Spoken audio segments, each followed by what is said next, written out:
সিদ্ধাৰ্থক ফাঁকি দিব লাগিব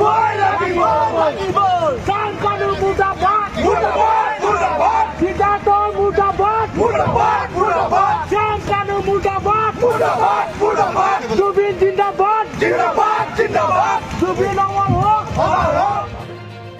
আমাৰ জুবিন অনুৰাগী ডিফুৰ ফালৰ পৰা জুবিন দাক সোঁৱৰণি হিচাপত শ্ৰদ্ধাঞ্জলি হিচাপত আমাৰ ইয়াত আয়োজন কৰা হৈছিলে।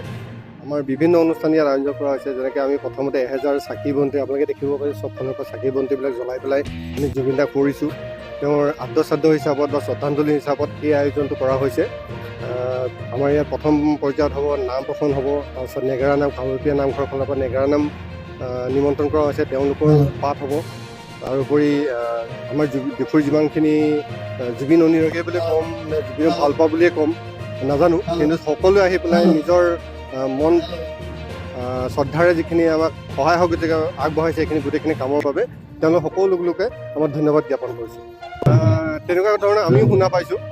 আমাৰ কথা হ'ল জুবিন দা যেনেকুৱাকৈ আমাৰ মাজত চবৰে প্ৰিয়, তেওঁৰ ন্যায় পদ আমি সকলোৱে বিচাৰোঁ। যদি কেনেবাকৈ হ'লেও মৃত্যুবৰণ কৰিছে বা কোনোবাই মাৰিছেও সঠিক তদন্ত হ'ব লাগে আৰু দোষী সাব্যস্ত শাস্তি পাব লাগে, সেয়া আমাৰ আশা আৰু আমাৰ তৰফৰ পৰা।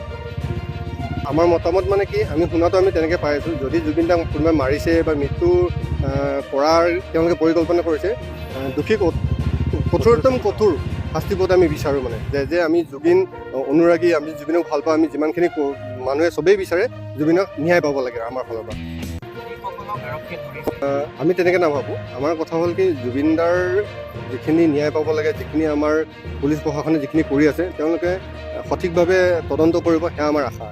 আৰু জুবিন দাই ন্যায় পাব বুলি আমাৰ সৰ্বোচ্চ আশা। মানে চবৰ ভিতৰত আমি ভাবোঁ যে জুবিন দাক যেনেকৈ আমি ন্যায় দিব লাগিব, যদি তেনেকুৱা হৈছে মানে।